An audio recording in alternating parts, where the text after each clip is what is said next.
자, 주기도문을 이제 이번 주부터 나누게 될 텐데,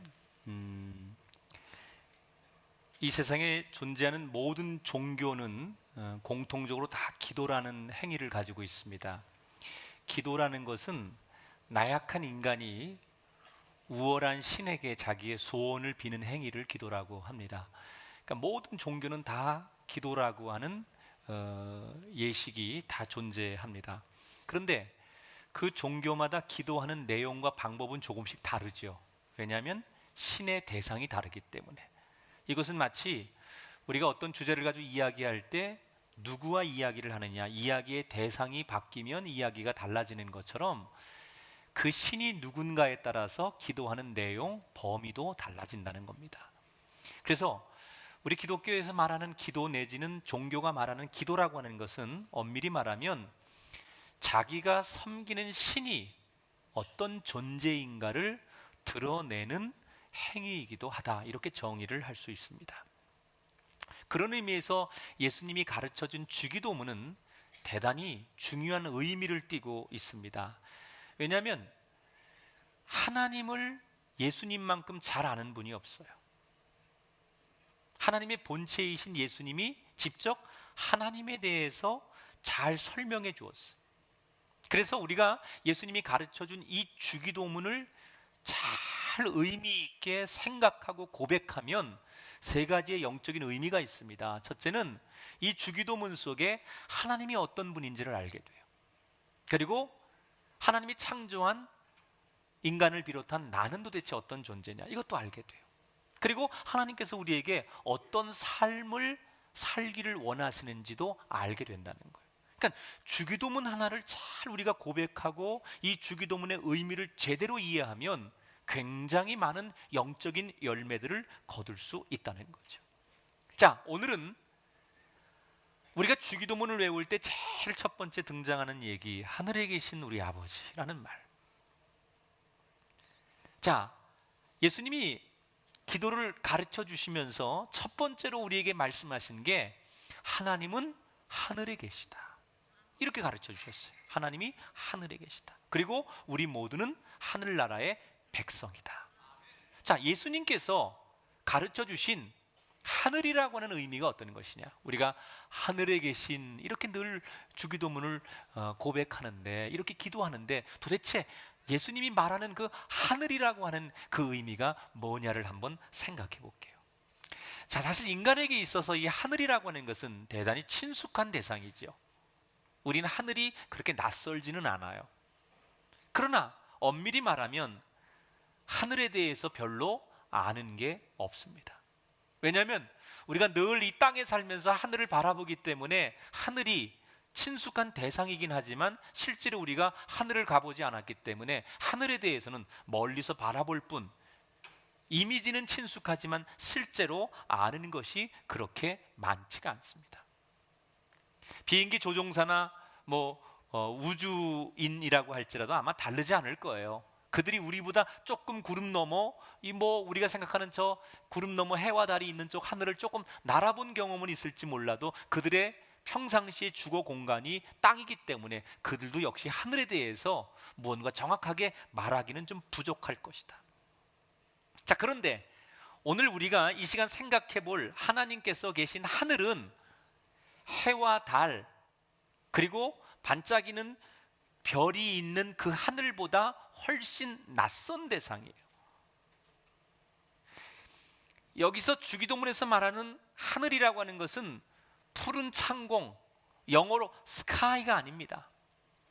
이것은 우리가 알고 있는 그냥 저 구름 너머에 해와 달이 있는 푸른 창공의 하늘, 스카이를 말하는 게 아니라 엄밀한 의미로 말하면 헤븐, 아주 시간과 공간을 초월하는 그곳을 하늘이라고 말하는 거예요. 여러분, 성경에 보니까 하나님의 존재에 대해서 이렇게 설명합니다. 하나님은 언제나 어디서나 존재하신다. 그러니까 이 말은 시간과 공간을 초월한다는 거예요. 하나님이 창조할 때 이 우주 만물만 창조하신 것이 아니라, 그 공간만 창조한 것이 아니라 시간도 창조하셨죠. 그러니까 시간과 공간도 다 하나님의 창조물이에요. 그래서 하나님이 거하시는 하늘이라고 하는 것은 우리가 알고 있는 이 하늘과 다른 훨씬 그것을 뛰어넘는 초월적인 공간을 이야기하는 거죠. 현대인들은 하나님을 자기 취향에 맞게 길들이려고 합니다.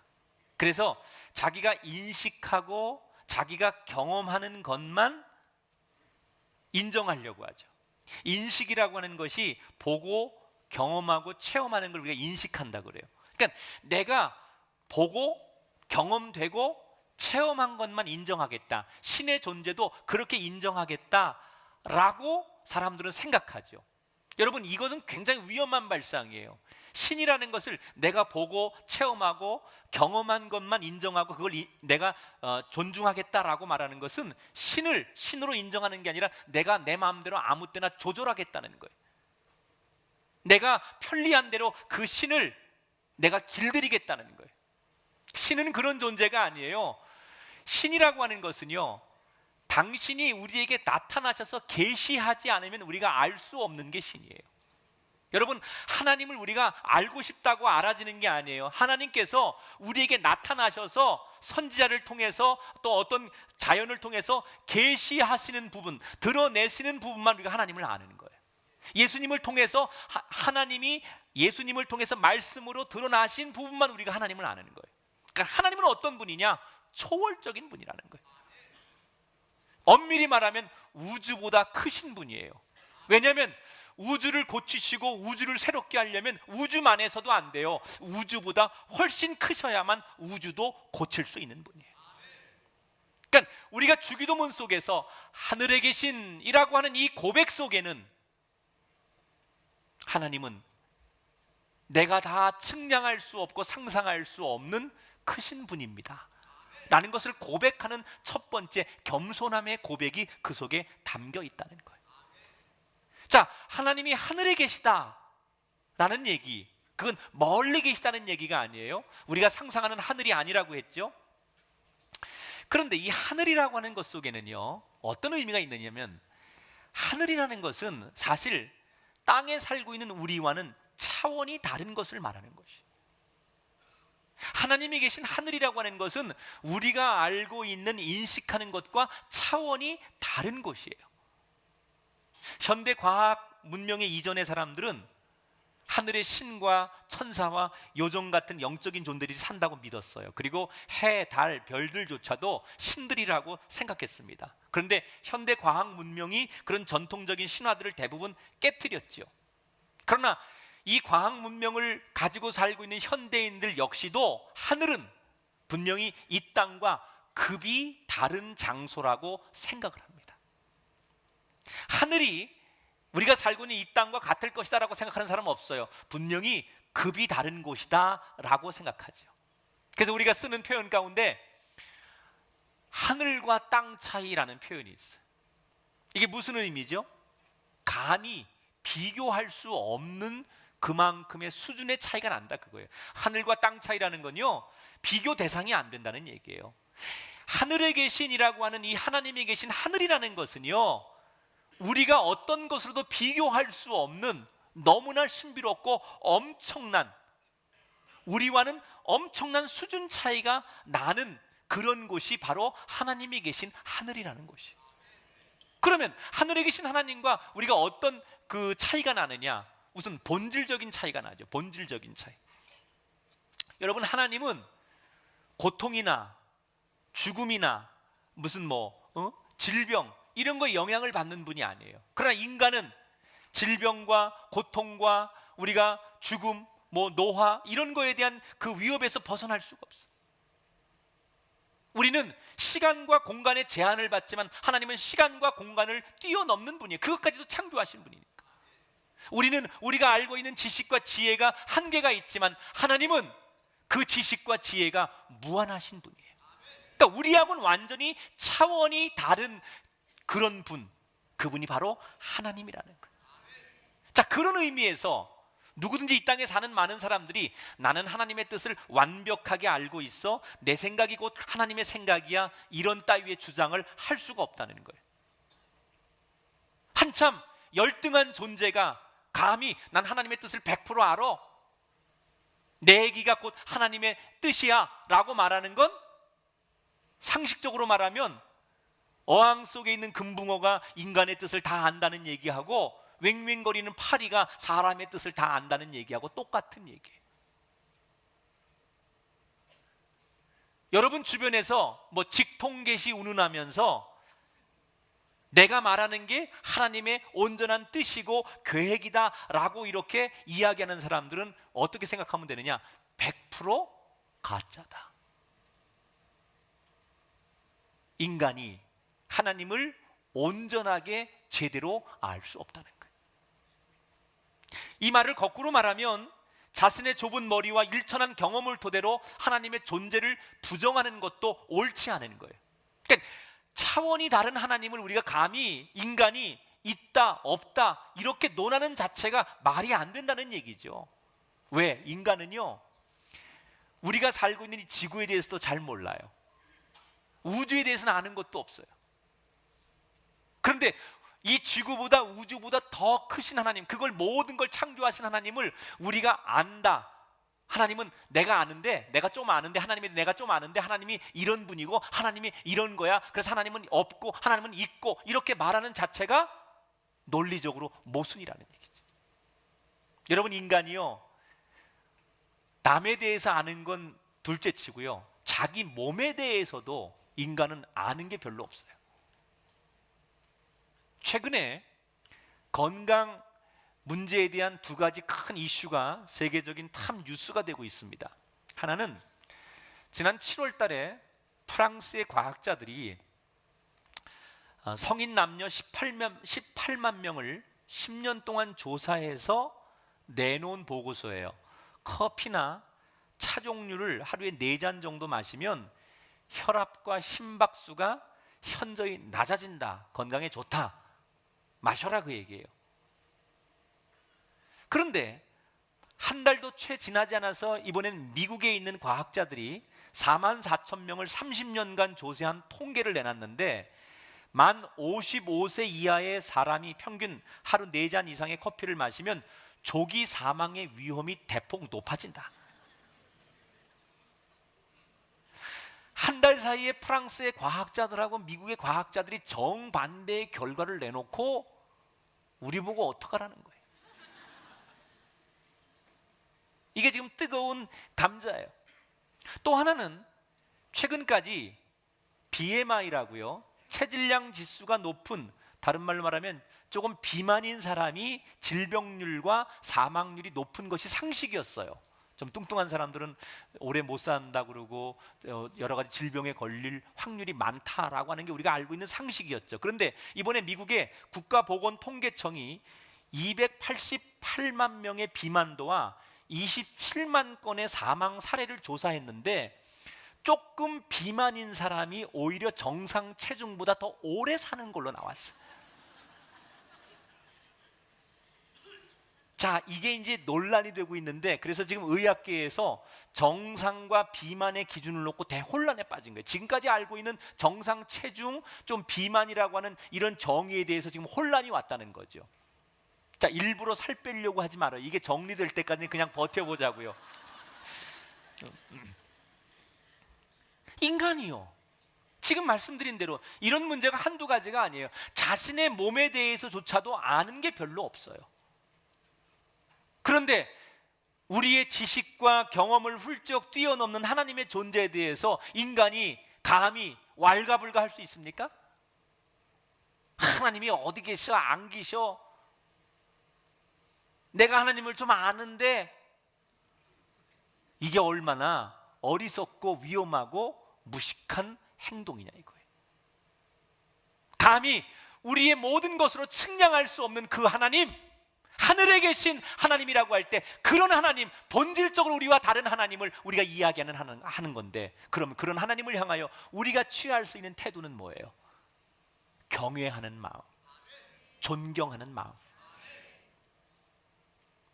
어떤 것으로 측량할 수 없는 그 하나님을 인간이 대하는 태도는 하나예요.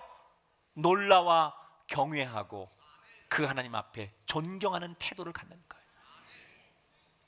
우리와 본질적으로 수준이 완전히 다른 하나님 앞에 우리가 해야 될 일이 있다면 마땅히 최고의 존경을 표현해야 된다는 거예요. 근데 요즘 사람들은, 현대인들은 존경을 별로 안 합니다. 누군가를 별로 존경하지 않아요. 그래도 목회자는 조금 난 것 같아요. 조금 존경을 그래도 좀 받아요.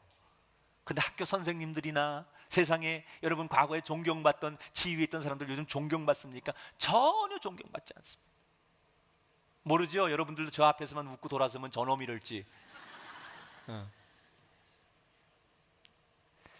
저는 현대 교회가 잘못하는 것 중에 하나, 하나님을 두 가지를 표현해야 되는데, 현대 교회가 하나님의 사랑만을 강조하면서 하나님을 아주 친근하고 편안한 존재로만 소개할 뿐, 또 하나 하나님을 존경하고 그래서 하나님 앞에 절대적으로 순종해야 될 분이라는 사실을 가르치지 않는 현대교회의 문제가 있다고 생각합니다.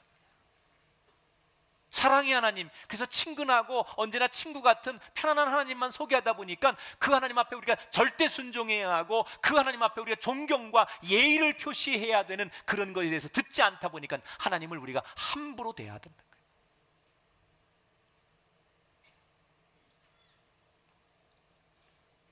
사람이 자기가 관찰되고 실험될 수 있는 것만이 실존한다고 믿는 사람들, 이것을 가지고 생각하는 것을 닫힌 세계관이라고 해요. 내가 관찰하고 내가 체험한 것만 내가 믿는다. 이건 닫힌 세계관이에요. 이 닫힌 세계관을 가지고 신앙생활을 하면 자기 취향에 맞는 신앙생활을 하는 거죠.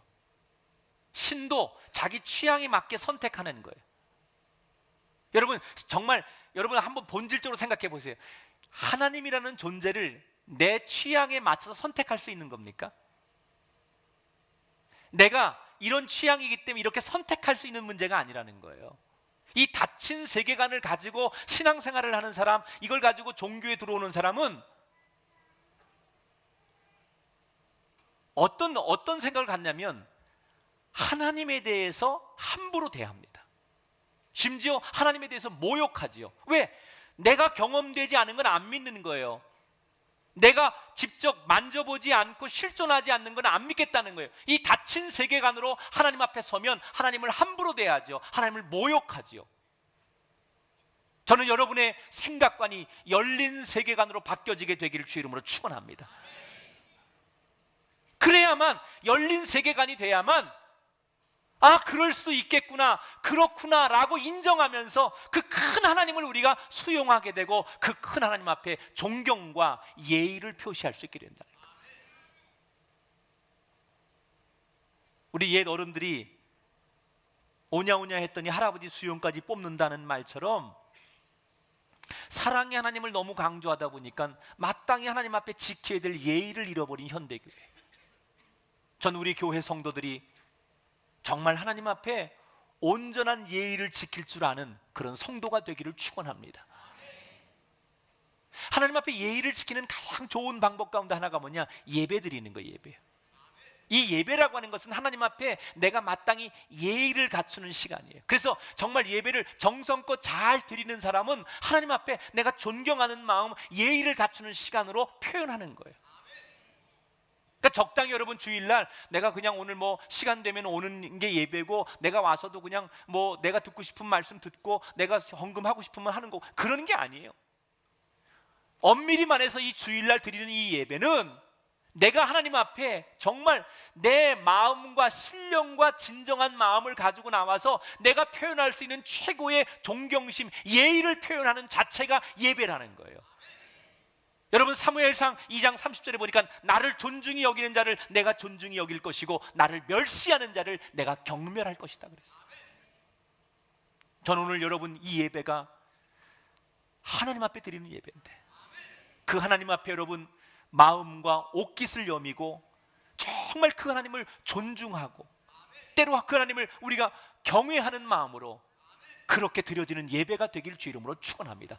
그걸 우리가 사한 제사라고 하는 거예요. 그런 예배가 드려질 때 하나님의 은혜가 폭포수처럼 임하고요, 말씀이 내 삶을 변화시키고요, 하나님의 은혜가 강물처럼 이 제단에 넘쳐 흐르는 거예요. 그래서 그 주일 예배 한 번 드리고서 일주일의 삶의 형통함이 있고 내 삶의 은혜가 넘치는 거예요. 하나님 앞에 우리가 어떤 마음으로 드려야 되는 거예요? 본질적으로 우리와 차원이 다른 그 하나님 앞에 예의를 갖춰야 돼요. 두 번째, 하늘에 계신 하나님이라고 하는 이 고백은 하나님의 신분이 우리보다 월등히 높다는 거예요. 하늘에 계신 하나님이라는 것은 우리보다 신분상 그분이 월등히 높은 존재다, 그런 얘기예요. 하나님은 창조자십니다. 우리는 하나님이 창조한 이 세상의 창조물 가운데 극히 일부분이에요. 여러분, 나라고 하는 존재는요, 하나님이 이 우주 만물을 창조한 것 가운데 아주 먼지만도 못한 게 나예요. 나만 창조하는 게 아니잖아요. 이 세상 엄청난 많은 것을 창조한 것 가운데 나라고 하는 것은 그 창조물 가운데 아주 작은 존재라는 거예요. 이 엄청난 우주 만물을 창조하신 하나님께서 지금도 그 우주 만물을 관리하고 운영하고 다스리시는 실제적인 운영자십니다. 엄청난 분이죠. 여러분, 우리가 조그만 단체에서 리더가 돼도 그 리더에 맞는, 직책에 맞는 힘이 주어져요. 저는 우리 목사님들에게, 제가 다른 건 몰라도 목사님들에게 두 가지를 약속합니다. 첫째는 열심히 일을 하는데, 창조적으로 일을 하는데 그 일이 혹 좀 실패하고 그래도 그거에 책임을 묻지 않겠다. 두 번째는 목사님들에게 반드시 제가 인사권을 드립니다. 그래서 우리 교회 직분자들을 임명할 때 제가 하지 않고 반드시 담당 목사님들이 정말 자기의 주관과 자기가 가지고 있는 기준을 가지고 직분자를 세우거나 또는 사람을 선택할 수 있도록 하는 그런, 저는 인사권을 드려요. 왜? 같은 목사인데 담임 목사 혼자 다 하면 안 되잖아. 그래서 우리 다른 목사님들도 그만한 그 목사에 걸맞는 그런 어떤 힘을 가져라, 그런 의미에서 제가 그렇게 자꾸 목사님들에게 권면해요. 사람이요, 직책이 높아질수록 거기에 따라오는 것이 뭐냐면 그만큼 힘이 커지는 거예요. 다른 말로 말하면 권세가 생기는 거죠. 신분에 걸맞게 권세가 생기는 거예요. 그런데 하나님은 하늘에 계시다는 거예요. 엄청난 신분을 가지셨기 때문에 그분에겐 엄청난 권세가 있어요. 그분이 한번 마음 먹으면 못할 것이 없어요. 그분이 한번 계획하면 안 되는 게 없어요. 그분이 한번 말씀하시면 누구도 가로막을 수가 없어요. 왜? 그만한 권세가 있기 때문에. 여러분, 하나님의 최고의 권세가 뭡니까? 말씀 한마디로 천지를 창조하셨어요. 그 권세가 하나님 앞에 있다는 거예요. 그러니까 이 얘기는 뭘로 연결되느냐? 이렇게 우월하신 하나님의 신분과 권세는 구원의 능력과 직결이 되는 거예요. 자, 우리가 다른 사람을 어려움에서 구해내려면 모름지기, 자기 자신부터 보장할 수 있어야 돼요. 자기 처지나 자기 환경이 불안정한 사람이 다른 사람을 구한다는 것은 말도 안 됩니다. 자기 코가 석자인 사람이 누굴 뭐 어떻게 할 수 있어요? 내가 남을 구원해 주려면 그만큼 내가 갖고 있는 능력과 힘이 뛰어나야만 남을 구원하고 어떤 문제를 근본적으로 해결해 줄 수 있는 거예요. 그러니까 하늘에 계신 하나님이라고 하는 얘기는 하나님이 그런 권세를 가지고 계신 분임을 우리가 인정하는 고백이라는 거예요. 여러분이 하늘에 계신이라고 하는 주기도문을 외울 때 그 고백 속에는 하나님은 내가 해결할 수 없는, 이 땅에 어떤 왕도 갖지 않은 절대적인 권세를 가지신 분임을 믿습니다. 이것을 인정하는 게 주기도문의 첫 줄이라는 거예요. 따라합시다. 하늘에 계신. 다시 따라합시다. 하늘에 계신. 여러분, 인간은 우리의 문제를 결코 잘 해결할 수 없어요. 최근에 1990년대 후반부터 계속되고 있는 세계적 경제 위기가 세 번째 고비를 맞고 있습니다. 소위 F5라고 해서 미국이 돈 풀기를 의도적으로 자제하면서 신흥 국가에 외환 위기가 닥칠 조짐이 보이고 있습니다. 이 F5는 인도, 인도네시아, 브라질, 터키, 남아프리카 공화국을 지칭하는 건데, 미국의 돈 풀기 자제 때문에 이 경제적인 구조가 취약한 이 신흥 5개국이 외환 위기가 닥칠 위험이 있다. 어떤 전문가들은 9월 안에 세계적인 금융 위기가 다시 온다라는 그런 전망을 지금 굉장히 많이 내놓고 있어요. 근데 이 문제를 해결을 못해. 전망은 하지만 누구도 근본적으로 이 문제를 해결하지 못해. 여러분, 지금 일본에서는 후쿠시마 원전에서 초고농의 방사능 수증기가 검출됐습니다. 오염수 43만 톤이 지하수를 오염시켰고 매일 300톤의 방사능이 오염된 지하수가 바다로 흘러들어가고 있습니다. 해결을 못해요. 도쿄 부근의 후지산이 300년 만에 폭발할 조짐을 보이고 있는데 그 누구도 이 문제에 대해서 해결을 못해요. 여러분, 이런 지금 우리가 살아가고 있는 이 땅에 이런 수없는 위기들이 매일같이 돌출되고 있는데 이런 위기들을 막아낼 수 있는 사람이 누굽니까? 세계 최강국을 자처하는 G2인 미국과 중국이 이런 문제를 해결합니까? 아무도 못해요. 이런 문제를 근본적으로 해결할 수 있는 분은 한 분밖에 없습니다. 하늘에 계신 하나님. 우리와 차원도 다르고 그만한 권세와 권력과 힘을 가지신 하나님만이 우리를 구원할 수 있다는 얘기예요. 이 말은 또 다른 말로 말하면 그런 하나님을 내가 아버지라고 부르고 내가 그분의 자녀가 된 특권이 있다는 것에 대해서 우리는 행복해야 된다는 거예요. 그런 하나님이 내 삶의 후원자가 되시고 나의 구원자가 되어 주셨음을 우리는 오늘 찬송하고 감사하고 기뻐해야 된다는 거예요. 그런 하나님 앞에 우리가 할 수 있는 일이 있다면 뭘까요? 구하는 거예요. 그런 힘이 있고 절대적인 능력이 있는 그 하나님 앞에 우리가 예배 시간에 우리가 살면서 그 하늘에 계신 하나님 앞에 우리가 할 수 있는 일이 있다면 뭘까요? 구하라 그리하면 너에게 주실 것이요, 찾으라 그리하면 찾을 것이요, 문을 두드리라 그러면 너에게 열릴 것이니라. 하늘에 계신 우리 아버지라고 하는 이 말 속에 우리는 구하는 자가 돼야 돼요. 기도하는 자가 돼야 돼요. 세 번째, 이 하늘이라고 하는 뜻은 최고, 최상, 완벽 이런 뜻을 가지고 있는 거예요.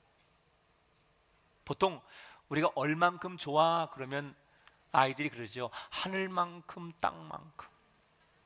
여러분, 어떤 사람이 노래를 불렀는데 목소리가 너무 아주 정말 더없이 너무너무 목소리가 좋아요. 뭐라고 하죠? 천상의 목소리라고. 더 이상 이 땅에서 그 사람을 완벽한 무엇으로 더 이상 표현할 수 없을 때 최고의 가치를 부여할 때 우리가 쓰는 말이 천상이라고 해요. 가장 좋은 최적의 환경, 가장 좋은 그 상태를 우리가 뭐라고 하죠? 천국이라고 해요.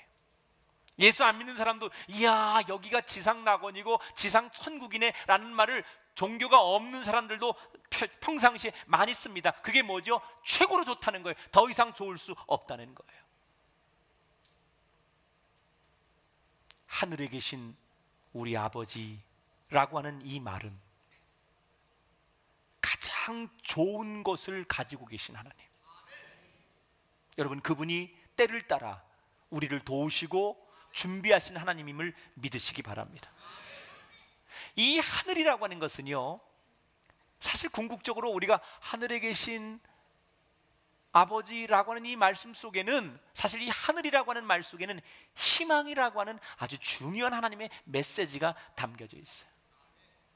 하늘이 무너져도 솟아날 구멍이 있다라는 속담은 모든 희망이 사라지는 절망적인 상황 속에서도 절대 포기하지 말아라 그런 뜻이에요. 최근에 서점가에 어떤 책이 나왔는데 책 제목이 하늘은 무너지지 않는다라는 책이 있어요. 어떤 경우에도 희망이 있다 이런 뜻입니다. 사람이요, 희망이 있으면 아무리 극한 어려움 속에서도 오늘을 살고 내일을 버팁니다.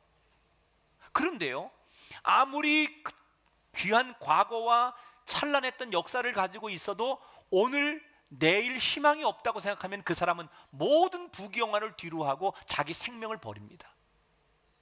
여러분, 오늘 여기 살아있다는 얘기는 희망이 아직도 있다는 얘기예요. 우리가 하늘에 계신 우리 아버지라고 할 때, 이 하늘을 고백할 때 우리에게는 희망이 있다는 것을 인정하는 거예요. 여러분, 희망이 있습니다. 그 하늘 아버지를 부르는 순간 여러분에게는 희망이 있는 줄 믿습니다. 최근에 미국의 ABC 방송국이 한 네덜란드 벤처 업체가 추진 중인 화성 프로젝트가 폭발적인 인기를 끌고 있다라고 보도를 했습니다. 내용인즉슨 이런 겁니다. 화성, 저 우주 화성에 정착할, 여기 화성은 경기도 화성을 얘기하는 게 아니고 우주에 있는 화성 얘기하는 거예요. 그 화성에 정착할 사람들을 모집하는 프로그램에 전 세계에서 신청자가 10만 명이 넘었대요. 좀 놀래봐요. 저 3층은 뭐 하는 거죠? 그런데 더 놀라운 사실은 이 10만 명의 신청자들이 구매한 티켓이 다 편도라는 거예요. 가는 티켓만 있고 오는 티켓이 없다는 거예요. 여러분, 이 사람들이 지구를 떠나서 화성이라는 데 갔을 때 다시 돌아오지 않겠다는 각오로 떠난다는 거예요. 뭐 때문이죠? 희망이 있다는 거예요. 거기에 새로운 땅을 건설하고 개척자로 가서 내가 살 만한 이유가 있다고 생각하기 때문에 많은 사람들이 화성이라는 새로운 저 별나라에 가서 새로운 또 다른 지구를 만들어 보겠다고 희망을 가지고 10만 명이 넘게 현재 신청을 했다는 거예요. 그러나 여러분, 이 세상이 말하는 희망에는 근본적인 문제가 있어요. 첫째는 희망을 책임지고 현실로 만들어줄 보증인이 없고, 둘째는 설사 그 희망사항이 일단 실현되었다 할지라도 그 행복이 끝까지 유지된다는 보장이 없어요. 얼마 전까지 30조 원이 넘는 재산을 자랑하며 전 세계 부자 순위 7위에 올랐던 브라질의 바티스타라고 하는 회장이 이번 달 현재 자기 재산의 99%를 날렸어요.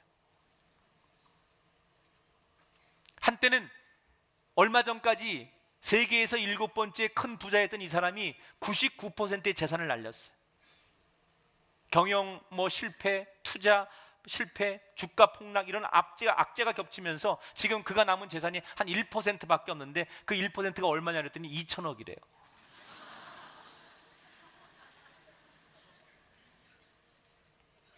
근데 언론들은 그가 가지고 있는 이 2천억조차도 지키지 못할 것으로 추측하고 이미 너무 많이 추락했기 때문에 그것도 다 뺏기고 파산 날 것이다. 여러분, 하늘에 계신 하나님을 믿는 사람들은 최악의 상황에서도 새로운 가능성과 찬란한 미래를 꿈꾸며 소망할 수 있는 줄 믿으시기 바랍니다. 그것은 결코 내가 대단해서나 잘나서가 아닙니다. 우리들을 향한 사랑의 눈길로 우리를 바라보시는 하나님께서 우리가 미처 생각하지 못한, 꿈꾸지 못한 최고의 미래를 준비하고 계시기 때문에 하늘에 계신 우리 아버지라고 하는 이 고백 속에 우리는 어떤 상황에서도 절망하지 않아야 되는 자기 자신을 비추는 에너지의 말씀이에요.